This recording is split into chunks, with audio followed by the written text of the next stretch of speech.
Hi guys, so here we are with step 3, sewing the fabric.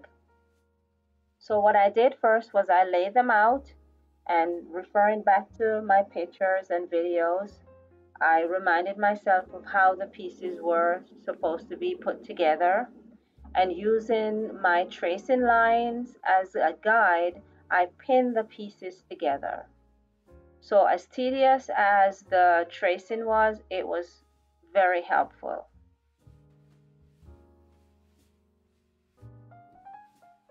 Now once I pin them together, I kind of stitch them, base stitching, not a permanent stitch.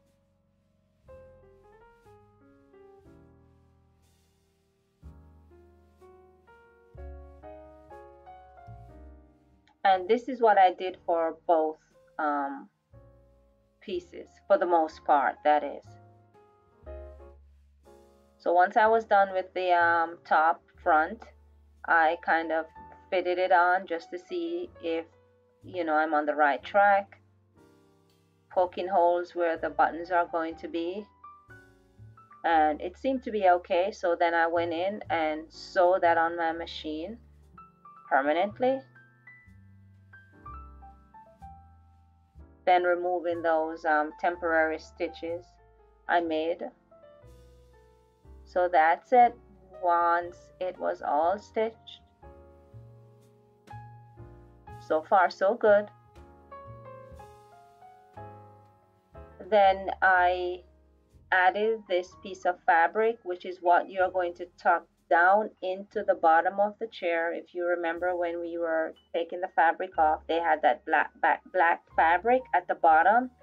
So that's what that is for. But I had to remove that fabric because it was too weak. Now here are the 3 pieces for the seat portion, the front and the 2 sides. The long skinny pieces you see in the back, that's for the back of the seat. I later removed those. So I sewed the front and the 2 sides together because I'm going to pin them onto the chair. I think I would get a better fit doing it this way. So I'm gonna lay the front and side pieces onto the chair facing upward, then I pin along the seam as you see there, and then I take that around to the sides. And by doing it this way, I got a much smoother fit.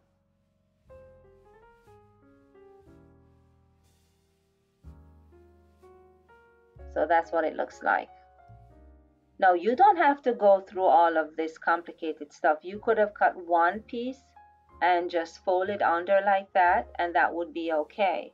I have dining chairs that are made just like that.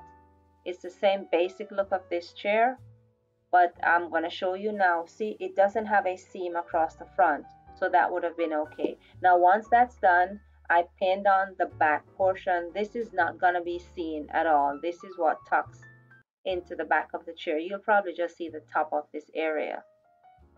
Once I sew that on permanently, I then went in and sewed the fabric on that is going to be pulled through the bottom of the chair. I'm going to show you that in a moment. The seat cushion was the most difficult part for me. I thought the back would have been, but the seat cushion was the seat piece was the most difficult.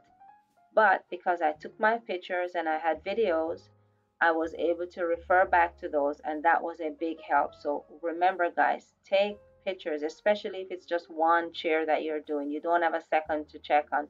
So that's the fabric I sewed onto the back, and just showing you what it looks like once I've sewn it on. Thanks for watching guys. Bye now. See you in step 4.